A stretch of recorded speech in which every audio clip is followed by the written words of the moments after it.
Seterusnya saya jemput saudara Galus untuk memberikan persembahannya. Ya, saudara.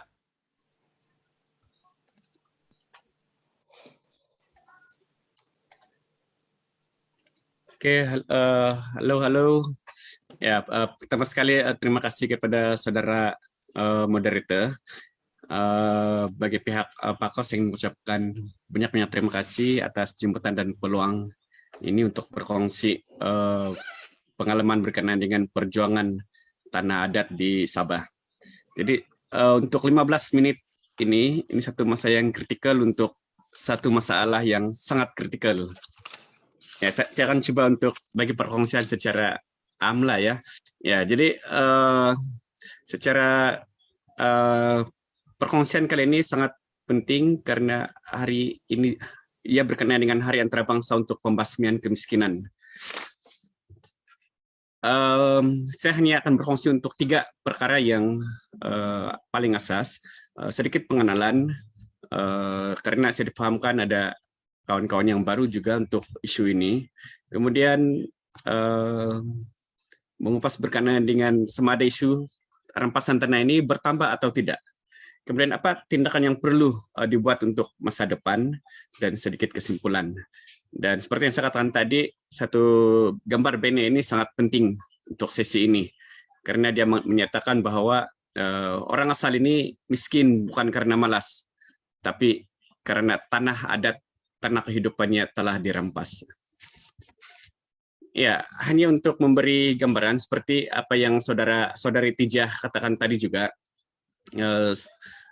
ini satu yang perkara yang asas yang perlu dipahami sebelum kita pergi lebih jauh berkenaan dengan situasi atau perjuangan komite orang asal.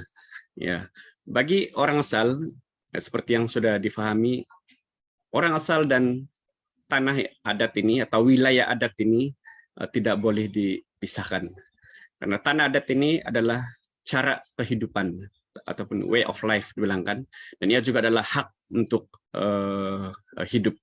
Jadi bagi kehidupan orang asal ini, setiap sumber ini saling berkaitan di antara satu sama lain. Bila kita cakap soal tanah, sebenarnya dia merangkumi sama ada tanah, hutan, sungai, dan juga laut. Dan jika salah satu sumber ini rosak atau musnah, dia pasti akan memberi kesan kepada cara hidup suatu community itu. Dan pengurusan sumber-sumber ini adalah berasaskan kepada cara tradisi adat. Ya. Hanya untuk berkongsi berkenaan dengan perjuangan ini, seperti yang kita semua paham, walaupun kita satu Malaysia, tapi ada 3 perundangan tanah yang digunakan, tapi ikut satu keputusan mahkamah. Kan seperti yang saudara Tija sudah jelaskan tadi lah, dan saya selalu ingat 3 orang ini sebagai ikon untuk perjuangan tanah adat di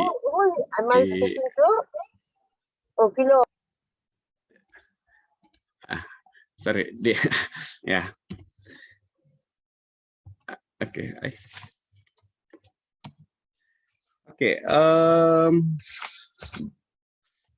Bagi kami di Sabah, punya hak kami sudah diiktiraf sejak lama dahulu, sebelum pun Malaysia ini terbentuk.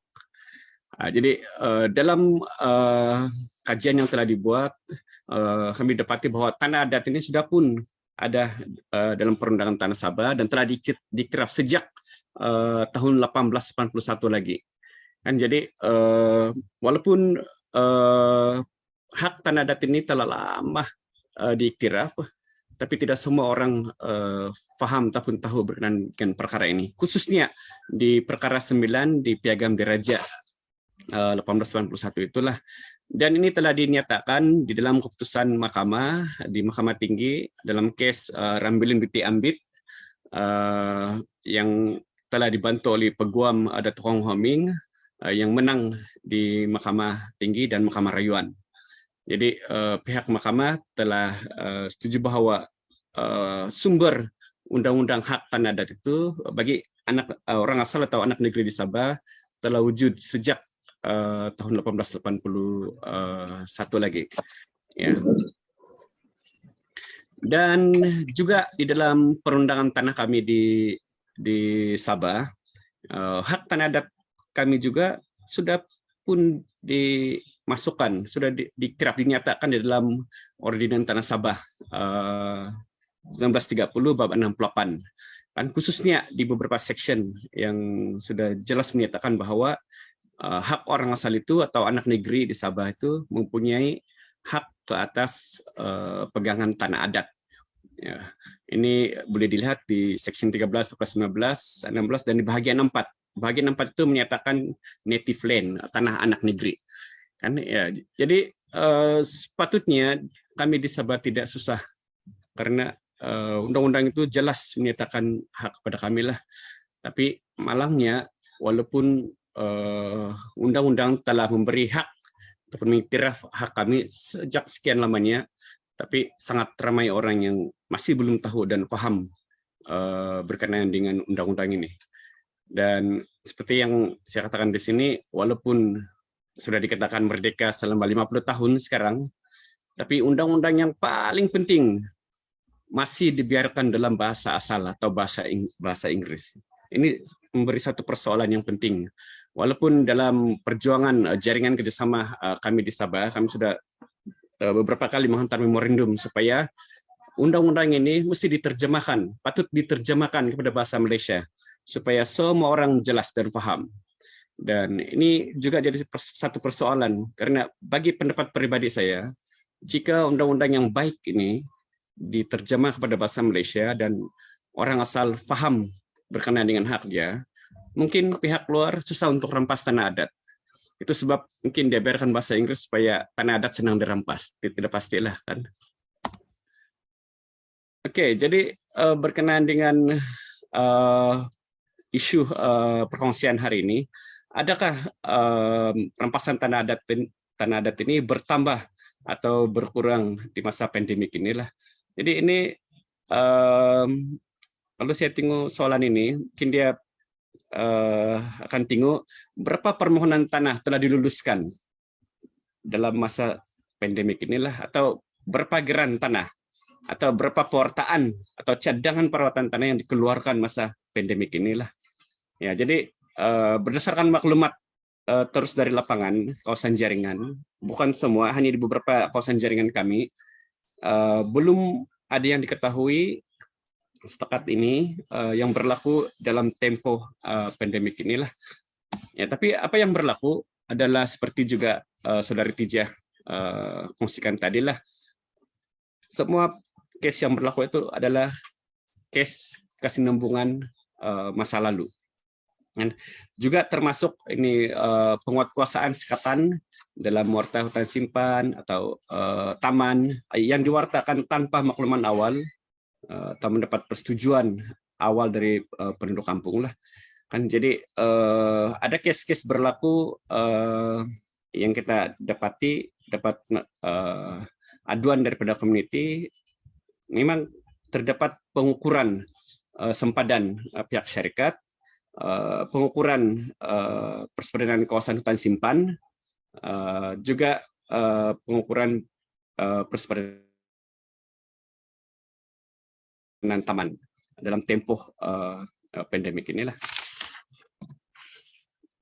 Untuk memahami bagaimana rampasan tanah adat berlaku di Sabah ini, lebih kurang ada 3 keadaan lah.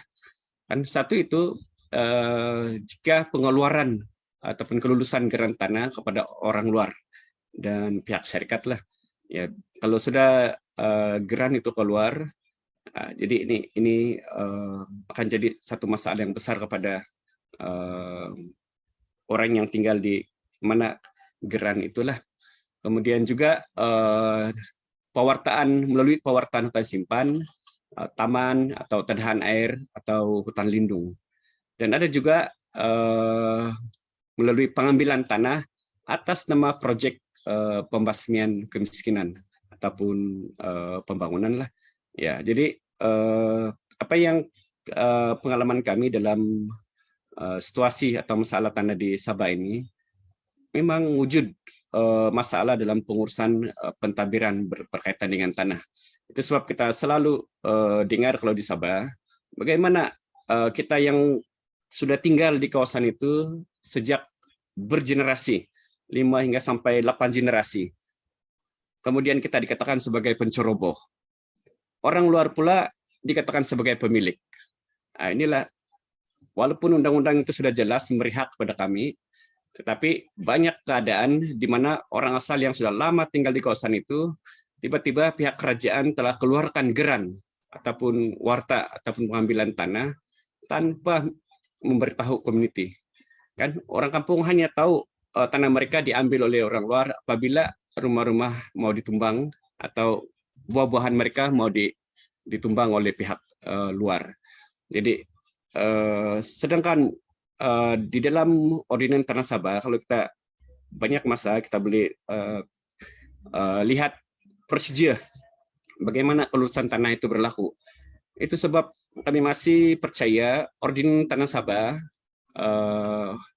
adalah satu-satunya undang-undang yang mengiktiraf hak tanah orang asal di Sabah.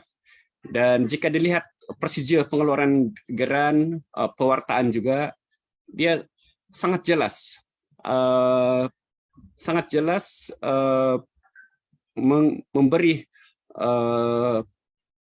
pengiktirafan kepada pemilikan tanah adat. Contohnya, sebelum pihak kerajaan meluluskan mana-mana permohonan tanah atau pewartaan tanah simpan, adalah menjadi satu kewajiban pihak kerajaan untuk memastikan sama ada permohonan tanah itu tidak bertindih dengan mana-mana tanah adat community. Dan jika bertindih, kemudian satu siasatan tanah harus dijalankan. Itu sebab di Piagam Perkara 9 Piagam Diraja Borneo, Piagam Diraja 1881, dia bilang kalau tinggal di sana, careful regard, dia bilang, penelitian berhati-hati berkenaan dengan pemilikan tanah oleh pihak syarikat tanah adat apabila mengeluarkan lesen-lesen kepada pihak syarikat. Ya, jadi ini bagi saya antara puncak yang paling penting. Kenapa tanah adat kami di Sabah ini, tanah insiar ini banyak yang telah hilang. Kemudian apa yang perlu dibuat? Saudara Garus, Ah. tinggal 2 menit lagi. Oke. Oke.